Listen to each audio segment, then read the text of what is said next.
윤석열 정부는 군을 동원해 지난해만 최소 23차례 대북전단을 보낸 걸로 조사됐습니다. 국군 심리전단 병사들은 민간단체들이 대북전단 풍선을 부양하는 날에 맞춰 군복이 아닌 흑복을 입고 작전을 수행했다고 진술했습니다. 이거 우리가 먼저 군사 도발을 하는 건데 이게 맞을까? 이런 생각을 많이 했었습니다. 군이 마지막으로 대북전단을 보내고 열흘 뒤 합참에서 작전을 지휘한 서모 심리전 과장은 계급장의 별을 다는 장성으로 진급했습니다. 합참 심리전 과장이 장군이 된 건 이때가 처음이었습니다. 국방부가 대북전단 조사 결과를 국방특별수사본부에 넘기면서 서모 당시 심리전 과장의 역할과 진급에 대한 의혹도 수사 대상에 포함시켜야 한다고 판단한 것으로 확인됐습니다. 합참이 대북전단 살포 작전에 대한 법령 검토를 아예 하지 않은 사실도 추가로 드러났습니다. 대북 확성기 방송 재개만 법령 검토를 하고 대북 전단은 건너뛴 건데 국방부는 자체 조사 결과 심리전 과장 등 작전 관계자들이 위법 논란을 피하기 위해 기록을 남기지 않고 대북전단 살포부터 서두른 게 아닌지 의심하는 걸로 알려졌습니다. 합참 법무실 관계자는 서모 당시 과장이 지난해 5월 찾아와 풍선에 미국 달러를 넣어도 되냐, 군에서 안 보낸 것처럼 해야 한다는 취지로 자문을 구했다고 증언했습니다. 서 전 과장은 국방부 조사에서 평소 궁금했던 대북전단 작전과 관련해 비슷한 맥락으로 묻긴 했지만 정확한 문구는 기억나지 않는다고 말한 걸로 전해졌습니다. 준장이 된 서 전 심리전 과장은 현재 합참 군수부장을 맡고 있습니다. 비상계엄 선포 1년이 지나도록 제대로 된 수사는 물론 징계도 없었습니다. 국방특별수사본부는 서 전 과장의 진급 배경과 과정 등을 포함한 사실관계를 철저히 수사해 혐의가 확인되면 엄정 조치하겠다고 밝혔습니다. MBC 뉴스 손하늘입니다. 국군 심리전단 병사들은 2023년 10월 이후 두 달에 한두 번씩 대북전단을 보내는 작전을 은밀히 수행했다고 폭로했습니다. 작전을 할 때 군복이 아니라 흑복을 입고 작전을 하거든요. 24년도에는 지속적으로 했던 것 같습니다. 국방부 조사 결과 윤석열 정부는 2023년 10월 12일 국가안전보장회의를 열어 대북전단 작전 재개를 결정했습니다. 헌법재판소가 대북전단 금지법을 위헌으로 결정한 직후인데 내란 특검은 이즈음 윤석열 전 대통령이 비상계엄 준비를 본격화했다고 지목했습니다.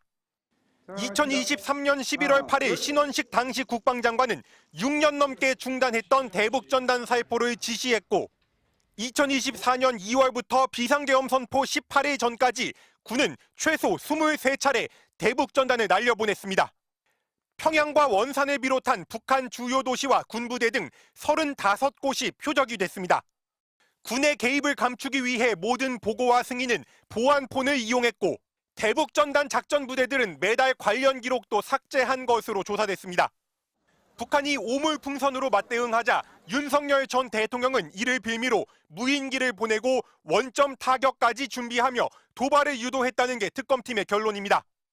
오물풍선 날아오는 걸 보면서 이게 우리가 했던 것에 대한 보복이구나.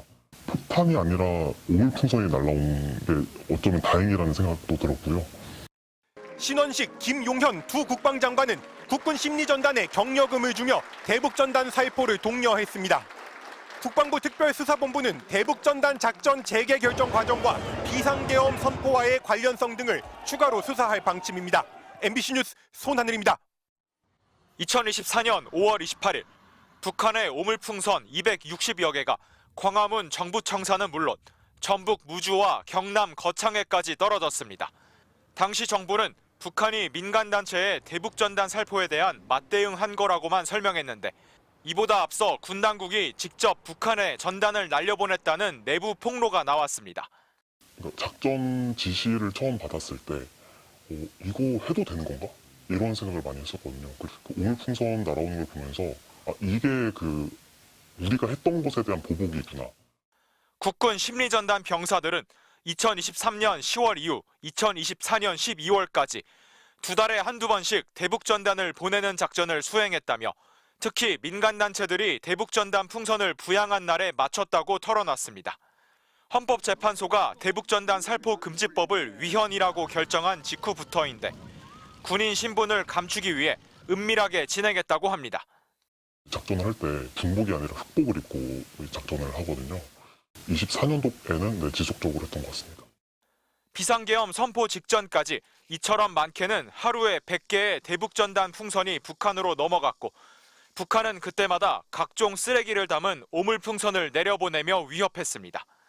특검팀은 윤석열 전 대통령이 북한을 자극해 도발을 유도하고 군사적 긴장을 고조시켜 국가적 비상 상황을 조성하려고 했다고 결론냈습니다. 평양과 원산 등에 무인기 18대를 보내고 오물풍선을 빌미로 대공포 조주는 물론 원점 타격까지 지시하기도 했습니다. 내가 했던 일이 어쩌면 이 계엄을 위한 어떤 빌드업일 수도 있겠다 라는 생각을 했었고 정말 위험한 상황 속에 투입이 되었었구나 하는 어떤 배신감 같은 것도 들고요. 국방부가 국군 심리전단의 대북전단 살포에 대해 조사에 나선 가운데 이재명 대통령은 북한에 사과해야 되지 않을까 생각하면서도 자칫 종북몰이, 정치적 이념 대결의 소재가 되지 않을까 걱정돼 말을 못하고 있다고 밝혔습니다. MBC 뉴스 변윤재입니다.